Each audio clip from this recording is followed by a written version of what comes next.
May bunta guys, nagluto na punta ni aning tinulang manok. Ito. May sayote guys, lalagyan natin siya ng dahon ng sili.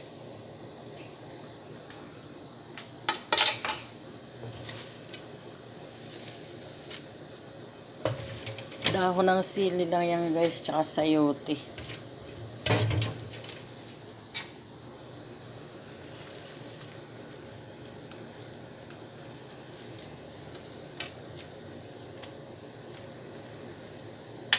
Luto na siya guys. Ayan. Kulo na siya ng kulo kasi nilagay ko na yung dahon ng sili.